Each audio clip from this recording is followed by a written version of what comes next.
Hello everyone, I am Dr. Rinki Tiwari, Clinical Director at Origin Fertility Center, High-Tech City, Hyderabad. Today we will be discussing about very important topic PCOS. PCOS, polycystic ovarian syndrome. This is the most common hormonal disorder in women of reproductive age group. The prevalence in this age group is 8 to 13%. Previously, PCOS was known as PCOD, means polycystic ovarian disease, but now it is well recognized that it is not necessarily a disease.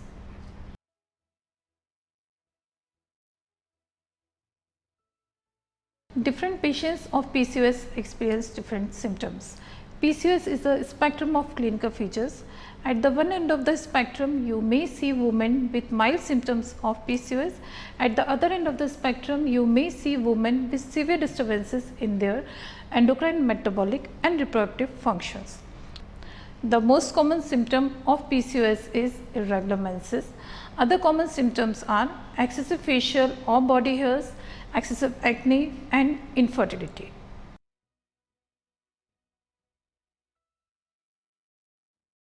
The diagnosis of PCOS has remained controversial since many years.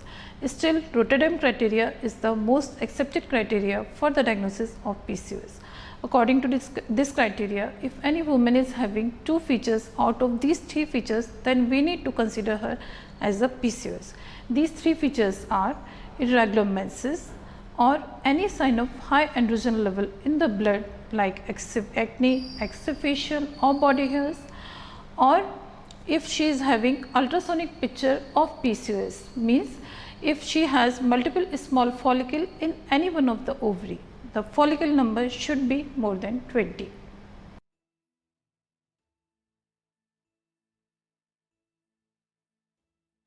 PCOS is the commonest cause of anovulatory infertility. Now let us see how PCOS affects fertility.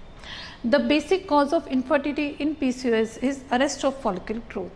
If you see in a normal menstrual cycle, from day 2 of menses, every month one follicle containing one egg grow. This follicle get dominance, grow bigger until it ruptures and releases the egg. This is called ovulation. This usually happens on 14th day of menses. But in PCOS women, the follicle get arrested in the early stage of the menses, means in the antral phase. Because of that, no growth of the follicle, so no egg and no pregnancy. Treatment of PCOS women starts with proper diagnosis. The treatment depends on woman age, symptoms and concern for fertility. If the woman is not seeking for fertility, we put them on medical therapy like progesterone therapy or OCPs just to regularize their menses. For all PCOS women, lifestyle modification is the first step of treatment. That includes diet changes and exercise. Obesity is seen in 50 to 60% of PCOS women, but we need to understand that rather than PCOS leading to obesity, it's obesity that amplifies the clinical severity of PCOS women.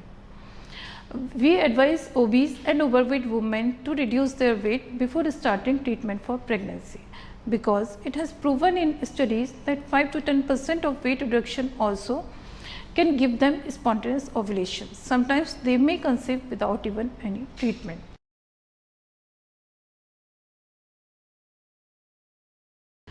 For the PCOS women, those are seeking for fertility, we can divide the treatment into three parts. First line therapy is medical therapy, that includes oral ovulation agents and gonadotropin injections. Most commonly used oral ovulation agents are letrozole and clomiphene citrate.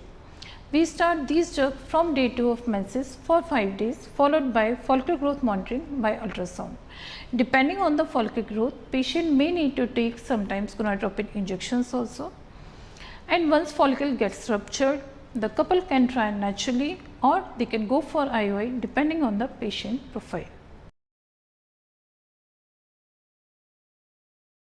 For those women who are not responding for first line therapy, that is medical therapy, we advise them to go for second line therapy, that is laparoscopic ovarian drilling.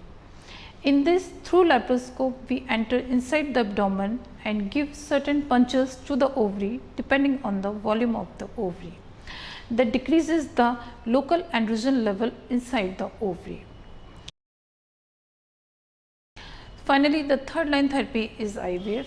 Usually PCOS women gets good result with IVF because they develop good number of follicles, so we can create good number of embryos in one IVF cycle. That's why in PCOS women for the one IVF cycle the cumulative pregnancy rate is good. Stay connected with us for more informational video. If you have any query related to PCOS, please write to us or call us. Thank you.